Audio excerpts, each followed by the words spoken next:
Ladies and gentlemen, today I want to share something deeply personal. The story of the first time I visited India, a land that changed my life forever. I still remember the moment my flight landed in Delhi. As I looked out of the window, I didn't see a country. I saw energy, colors, and mystery. I was nervous, excited, and unsure of what to expect. I had seen India in books and movies, but the real India, the one I met, was something no book could explain. When I stepped out of the airport, the air felt alive. It smelled of spices, dust, and something ancient, like history breathing. There was noise, a lot of noise. Honking cars, shouting vendors, and life in motion. And yet within that chaos, I felt peace. On my very first day, I took a ride in an auto-rickshaw.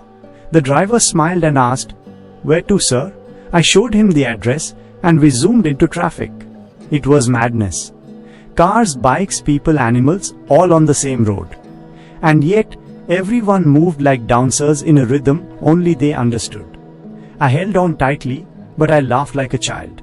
That was the moment I realized India doesn't drive by rules. India drives by instinct. Later that day, I got lost in Old Delhi. The narrow lanes, the smell of hot food, the crowd, it was overwhelming. I was sweating, confused and exhausted. Then something beautiful happened.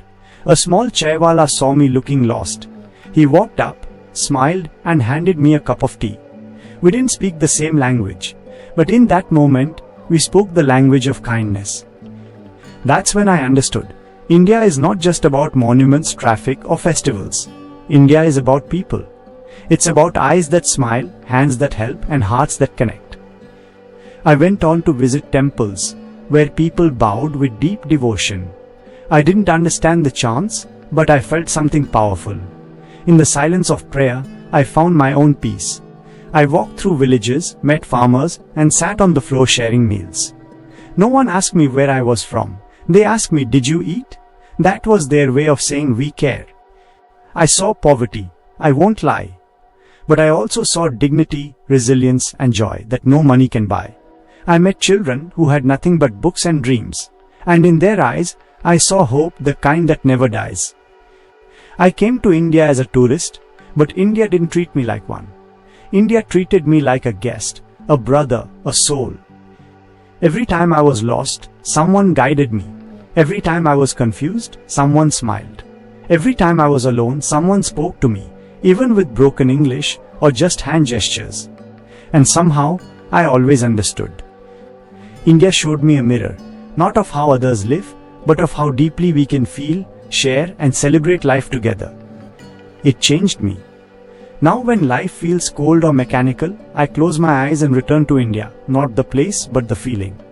The warmth of strangers, the smell of chai, the touch of sunlight on crowded streets, the spirit of a billion hearts beating together. India didn't just give me memories, India gave me meaning. It taught me that home isn't always where you're born. Sometimes, home is where your soul smiles. And for me, that home was India. Thank you, India.